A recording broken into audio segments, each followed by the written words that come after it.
십자가의 도라고 하는 것은 예수께서 십자가에 못 박힌 그 사건과 말씀이 육신이 되어 오셔서 우리의 모든 죄를 짊어지시고 그래서 고난당하시고 십자가에 못 박혀 피 흘려 죽으시고 그런 의가 있기 때문에 다시 부활하신 이 전반적인 것을 십자가의 도, 십자가의 말씀, 십자가의 메시지로 이렇게 이해하시면 좋을 것 같습니다. 이런 십자가의 도가 멸망하는 자들에게는 아이고 미련하다는 거예요. 그러나 구원을 받는 이 바울과 고린도 교인들 또 우리 성도님들에게는 하나님의 능력이라는 겁니다. 우리 성도님들 잘 생각해 보십시오.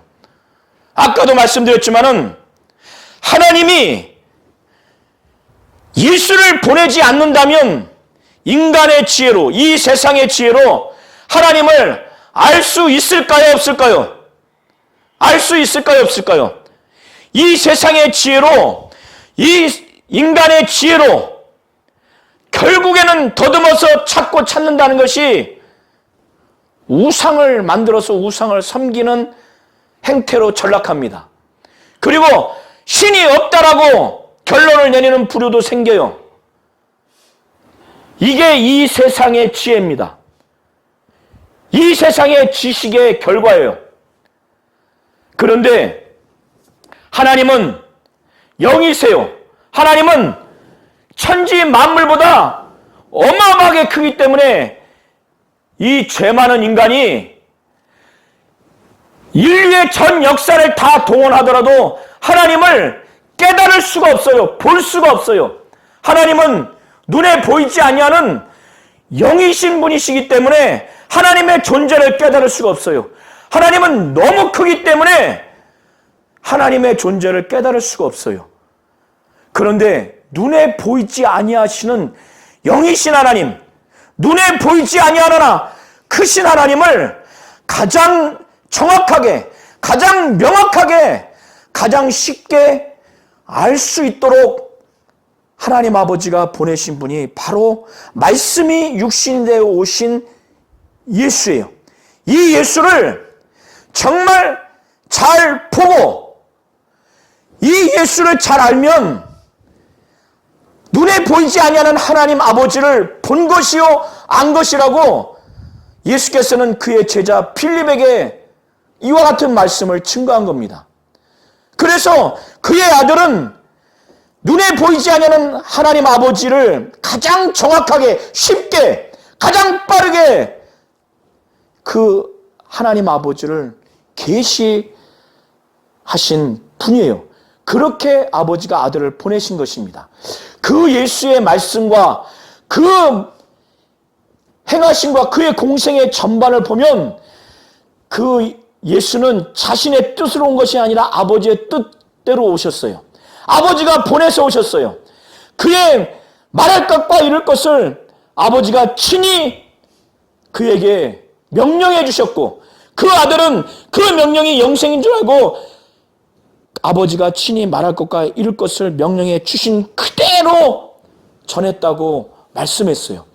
그의 아들은 100% 아버지의 뜻을 이룬 분이에요. 그의 공생에는 하나님의 뜻이 100% 담겨 있습니다. 그의 말씀과 행하심은 하나님의 뜻이 100% 담겨 있어요. 그래서 그 예수를 보면 눈에 보이지 않는 하나님의 완벽한 뜻, 눈에 보이지 아니하는 하나님의 완벽한 하나님의 일을 우리가 볼 수 있고 알 수가 있는 겁니다. 그렇기 때문에 이 예수가 십자가에 못 박힌 그리스도 예수가 하나님의 지혜라는 거예요. 하나님을 알게 하는 지혜라는 거예요.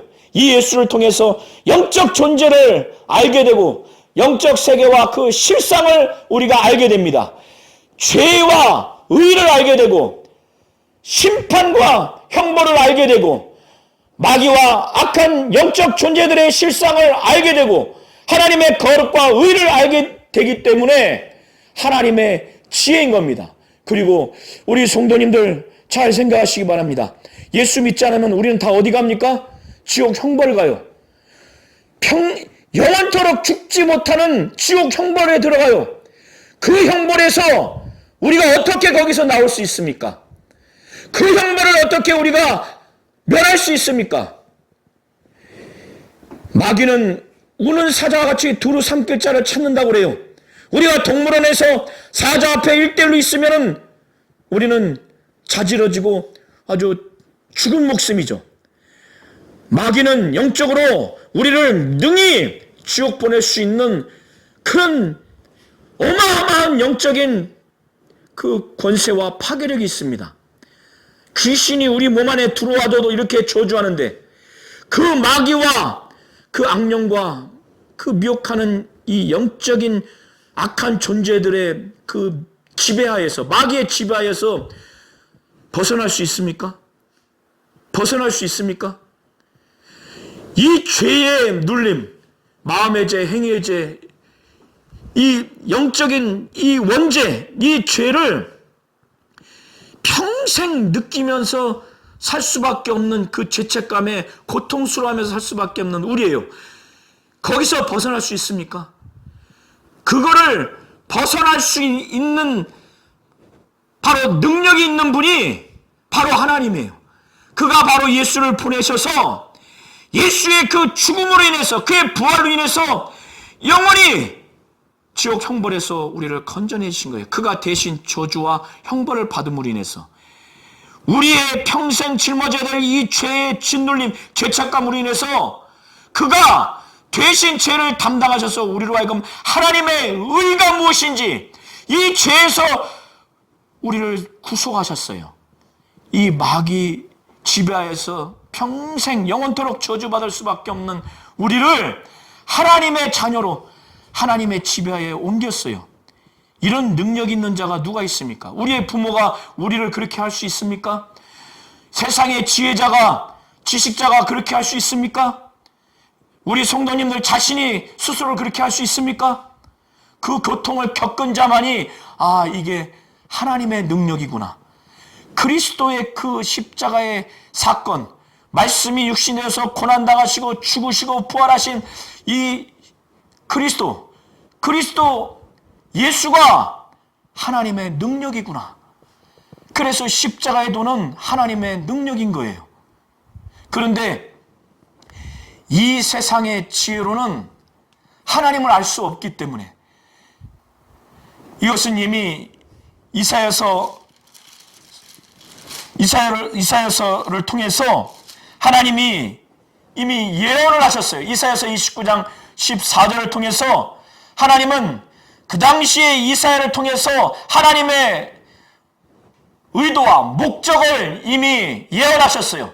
그 당시에 하나님을 절대적으로 의지하고 하나님의 지혜를 의지하지 않기에 선지자들이 할지라도 알 수 없는 하나님의 그 지혜, 그래서 하나님은 이사야 선지자를 통해서 예언하기를, 기록된 바 그가 작정하기를 내가 지혜 있는 자들의 지혜를 멸할 것이고 또 청명한 자들의 청명을 폐할 것이라고 이미 예언을 하셨습니다.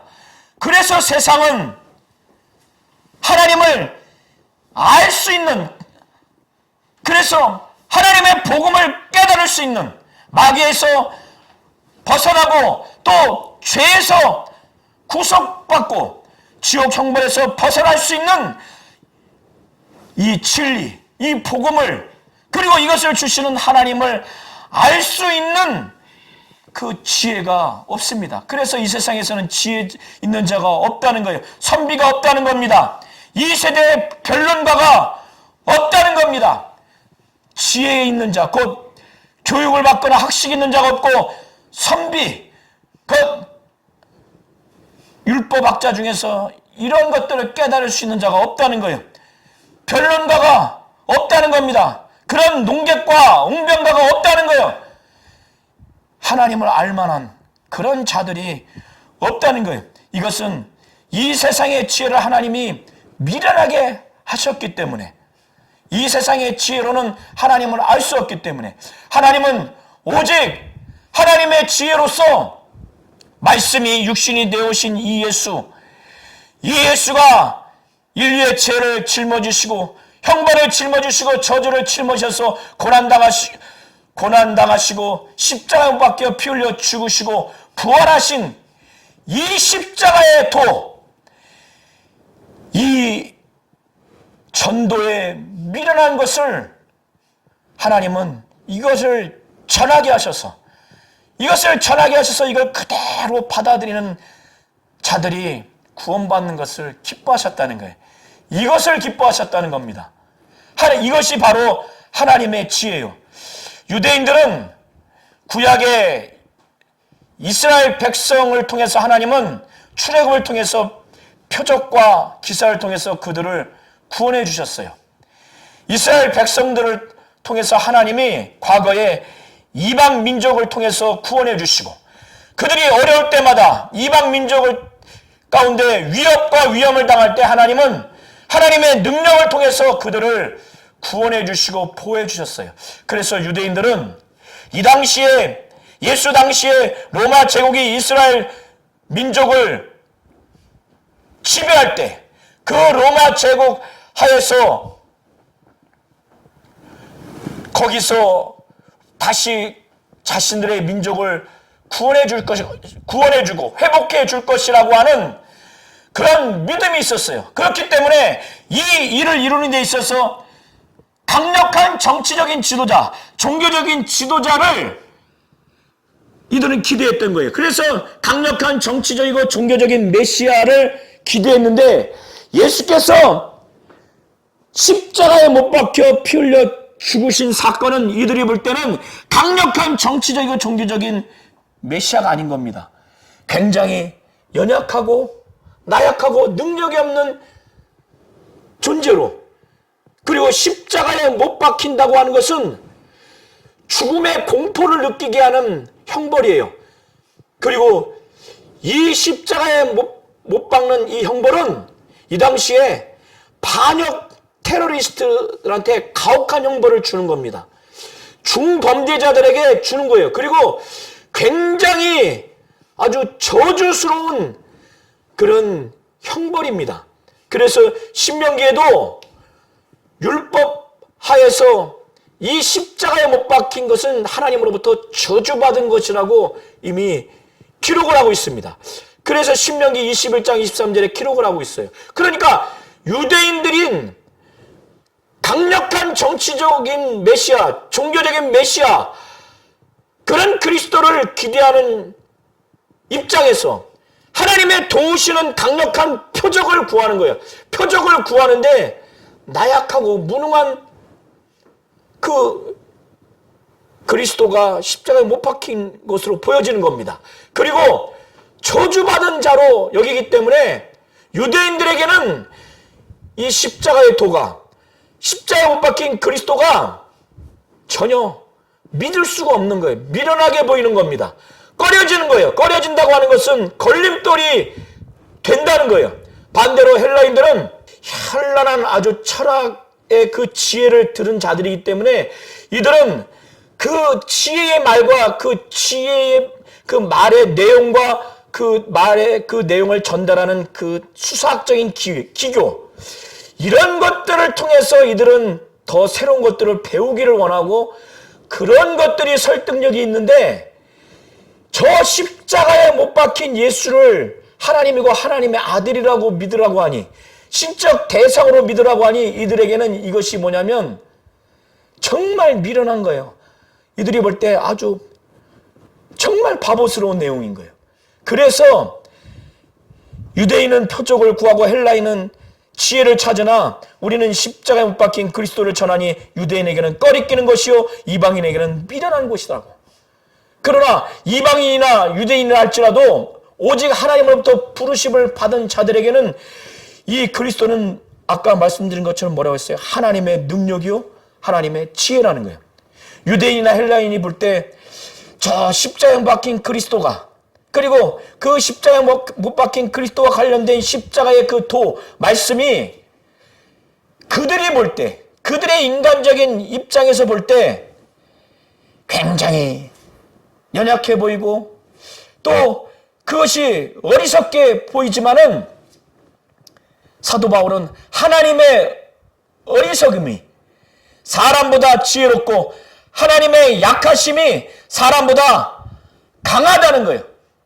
이 그리스도가 하나님의 능력이요 하나님의 지혜가 되는 이유가 그들이 인간적으로 볼 때는 그리스도와 그리스도의 사건이 어리석고 그것이 약한 것처럼 보이지만은 아무리 그렇다 할지라도 너희들이 바라보는 것처럼 평가하는 것처럼 그렇다 할지라도 하나님의 약함이 인간의 강함보다 더 강하고 하나님의 그 어리석음처럼 너희들이 평가한다 할지라도 그 하나님의 어리석음 같은 그 하나님의 어리석음이 인간의 지혜보다 더 지혜롭다고 이렇게 말씀을 증거하고 있는 겁니다. 사도 바울은 이 고린도 교회 교인들이 교회 안에서 세상의 그 말의 지혜의 내용과 말의 지혜의 내용의 그 방식에 매료되기 때문에 교회 안에서 이렇게 누가 더 세상의 지혜 차원에서 더 낫느냐 그래서 이렇게 당파가 생겼는데 너희들의 옛날 모습을 봐봐라. 하나님이 너희들을 부르셨을 때 너희들이 볼 때 너희들 부르심을 봐라. 하나님이 부르셨을 때 육체를 따라서 육체의 기준으로 볼 때 세상적인 기준으로 볼 때 지혜로운 자가 많지 않다. 너희들. 그리고 그러니까 교육과 학식을 겸비한 자가 많지 않았다는 거예요. 그리고 능한 자, 사회적으로 경제적으로 정치적으로 지위가 있어서 영향력이 있는 이런 능한 자가 많지 않았다는 거예요. 너희들 지금 교인들 전체적으로 한번 봐봐라. 하나님이 부르실 때. 그리고 문벌 좋은 자가 많지 않았다는 거예요. 너희들 가문과 출신 성분이 아주 뛰어났고 높은 그런 자들이 많지 않았다는 거예요. 하나님이 왜 너희들을 그런 상황하에서 하나님이 너희들을 선택한 줄 아느냐?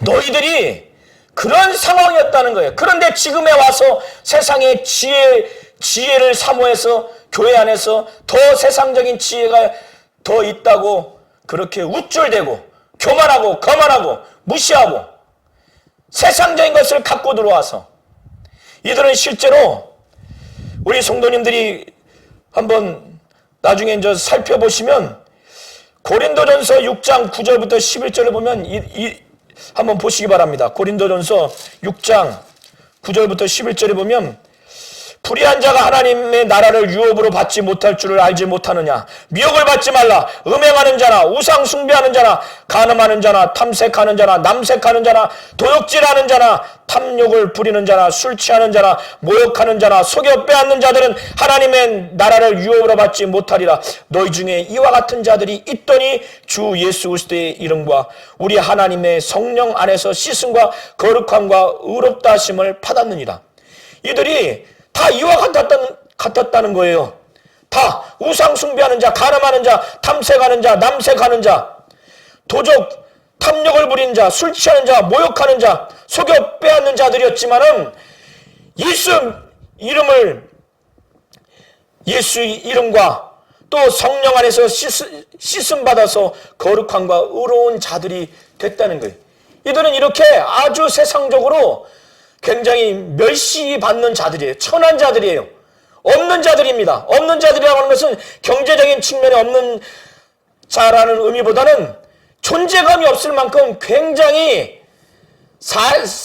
사람의 능력 차원에서 세상 기준 차원에서 굉장히 아주 아무런 볼품없는 자들이었어요. 하나님이 이렇게 부른 것은 세상에 미련한 것들을 택하사 지혜 있는 자들을 부끄럽게 하려고 또 세상에 약한 것들을 택하사 강한 것들을 부끄럽게 하려고 하나님께서 세상에 천한 것들과 멸시받는 것들과 없는 것들을 택하사 있는 것들을 폐하려 하려고 이거는 나중에 심판하는 그때에 이렇게 고린도 교회 교인들이 문벌 좋은 자도 없어요. 사회적으로 경제적으로 정치적으로 지위나 영향력도 없어요.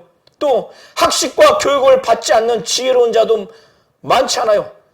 대부분 세상에서도 멸시받고 아주 천대받고 존재감도 없는 자들이에요. 이런 자들을 하나님은 알고 부르신 거예요. 하나님의 일방적인 그 국률함과 그 선택으로, 하나님의 일방적인 은혜로, 그래서 구원을 받았다는 거예요. 그런데 지금에 와서 너희가 세상에서의 말에 지혜에 매료돼가지고, 그 전달 방식에 매료돼가지고, 그 내용에 매료돼서 교회 안에 들어와가지고 세상에 지혜가 있다, 그걸 추구해서 당파를 이루고 무시하고 이러지 말라는 거예요. 너희들 처음에 부를 때 아주 세상 기준으로도 멸시받고 천대받고 존재감도 없고 문벌 좋은 자도 없고 지혜로운 자도 없고 능한 자도 없었던 자들을 너희들의 형편을 보라는 거예요. 그때 하나님이 너희들이 대단해서 선택해서 은혜 베풀어서 구원 받게 하고 성령 받게 하고 한 게 아니라는 거예요. 그럼에도 불구하고 하나님이 선택을 했다는 거예요. 이걸 잘 알아요. 그렇게 한 것은 하나님이 이 세상의 지혜를 아주 미련하게 만드신 그 하나님이 이 세상에서 강하다고 하는 자들, 지혜롭다고 하는 자들, 그 강함과 지혜를 하나님은 아주 환멸하시는 거예요.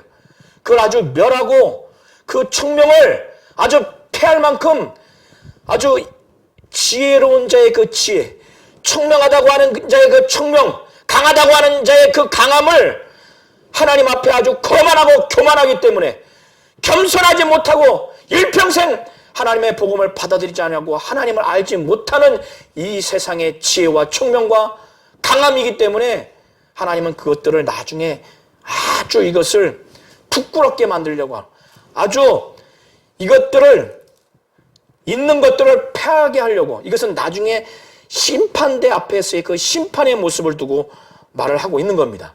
이렇게 하는 것은 아무 육체도 하나님 앞에서 자랑하지 못하도록, 내가 강하기 때문에, 내가 지혜롭기 때문에, 내가 능력이 있기 때문에 하나님이 나를 택하셔서 은혜를 베푸셔서 나는 구원받을 수 있었어, 이렇게 자기 육체가 갖고 있는 그 어떤 지혜, 그 강함, 자기 문벌, 이런 것들을 하나님 앞에서 구원의 조건으로 내가 대단한 자랑거리가 있다고 하는 그것을 하나님 앞에 아무 육체도 자랑하지 않게 못하게 하려고 그렇게 했다는 거예요. 저와 우리 모든 성도님들은, 그리고 우리 고린도 교회 교인들은 이들의 실상은 뭐냐면 하나님으로부터 나서 그리스도 예수 안에 있는 거예요. 이 예수는 하나님으로부터 나와서 우리에게 지혜와 의로움과 거룩함과 구속함이 됐기 때문에 사도 바울은 31절에 말하기를, 예레미야 9장 23절 24절을 근거로 해서 약간 변형하면서 말하기를, 이렇게 됐으니 우리는 하나님으로부터 나서 지금 예수 안에 있는데, 예수 안에 있는 우리가 거룩하게 되고 의롭게 되고 우리가 구원함을 얻게 되고 우리가 하나님을 알게 되고 영적 세계와 그 실상을 알게 되고 이런 모든 것을 알게 된 우리가 지혜자가 된 것은 우리가 된 것이 아니라 예수로 말미암아 됐다는 거예요. 그래서 예수가 우리에게 지혜와 의로움과 구속함, 구원함과 거룩함이 됐기 때문에 자랑을 하려거든 이 육체를 자랑하지 말고 주 안에서 자랑하라는 거예요. 주 안에서 자랑하라고 하는 것은 바로 예수를 자랑하라고 하는 겁니다. 이해하시겠어요? 우리 성도님들이 하나님은 은혜를 베푸시는 분이시라는 거, 하나님은 아무 육체도 하나님 앞에서 내가 지혜가 있었기 때문에, 내가 강하기 때문에, 내가 문벌이 좋기 때문에, 내가 능력이 있기 때문에, 나는 구원받을 수 있는 조건이 있기 때문에 난 구원받은 거야, 하나님 앞에서 아무 육체도 자랑하지 마시라는 겁니다. 오직 우리는 예수만을 자랑해야 돼요. 주 안에서 오직 자랑해야 됩니다. 왜? 그 예수 때문에 우리가 의롭고 거룩하고 또 구원함을 받았고 지혜롭게 됐기 때문에 그 예수가 우리에게 지혜요, 거룩함이요, 의로움이요, 구원함이 되기 때문에 이 예수를 온전히 자랑을 해야 됩니다.